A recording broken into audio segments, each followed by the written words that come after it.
Good morning everyone, তোমাদের সাথে চলো আজকে একটা মিনি ব্লগ শেয়ার করি। এখন আমি, ভাই, বোন আরও অনেকেই যাচ্ছে। আর বেরোনোর আগে খেয়ে নিয়েছিলাম ম্যাগি। এটা হচ্ছে ঠিক আগের দিনের ব্লগ, কালী পুজোর আগের দিনের ব্লগ। এখন আমরা যাচ্ছি হচ্ছে গঙ্গা স্নান করতে। নৈহাটিতে আমাদের বড় মা আসছে বলে কথা, এখানে পুরো নো এন্ট্রি হয়ে গেছে, জাস্ট টোটো ছাড়া কিছুই ঢুকতে দিচ্ছিল না। আর এখন দেখতেই পাচ্ছি আমরা ফেরিঘাটের রাস্তা দিয়ে যাচ্ছি। আর বড় মাকে দর্শন করবো না এটা হতে পারে? বড় মা দেখো আস্তে আস্তে সেজে উঠছে।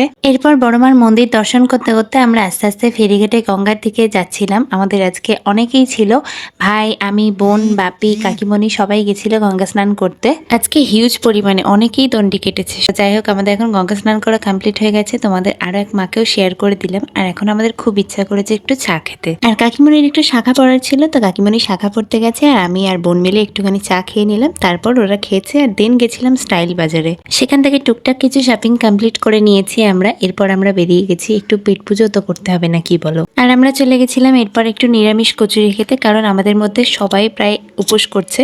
আমি, ভাই, কাকিমণি, বোন সবাই উপোস করছিল, শুধু বাপি বাদে। যাই হোক, কচুরিটা খেতে বেশ ভালোই লেগেছে, তরকারিটা একটু মিষ্টি মিষ্টি ছিল। আর এরপর আমরা চলে আসলাম বাড়ি যাওয়ার উদ্দেশ্যে। এরপর আমরা অনেক কষ্ট করে একটা বাস পেয়ে গেলাম। দেন আমাদের গলা শুকিয়ে গেছে, তাই কোকা কোলা খেয়ে নিচ্ছি। এরপর বাড়ি চলে এলাম। আর সন্ধ্যাবেলা আজকে তো 14 প্রদীপ জ্বালতে হয়। আর হ্যাঁ, তোমাদেরকে তো সবাইকে ভূত চতুর্দশীর শুভেচ্ছা জানাতে ভুলেই গেছি। তোমরা কে কে আজকে 14 শাক 14 প্রদীপ চালিয়েছো কিন্তু অবশ্যই কমেন্ট করে জানিও। আর দেওয়ালির আগের দিন কিন্তু আমি এই ব্যাপারটা খুব এনজয় করি, যে প্রদীপ জ্বালতে হয়, 14 শাক খেতে হয়। তারপরে ভাই একটু প্রদীপ জ্বাললো আর আমি এরপর ভেবেছি একটা শুট করব। বাকিটা তোমরা রিয়েল ভয়েসে শুনে নাও। 8:26। আর আমার দিদি দেখো এখনো সাজা হয়নি, ও এখনো নাচ করছে। না, মানে কি কালকে বলবো, দিওয়ালিতে আমি কিছু রিল শুট করবো ভেবেছি। আমার ব্যাকড্রপ মোটামুটি রেডি, আর যাই হোক করে রেডিটা হয়েছে।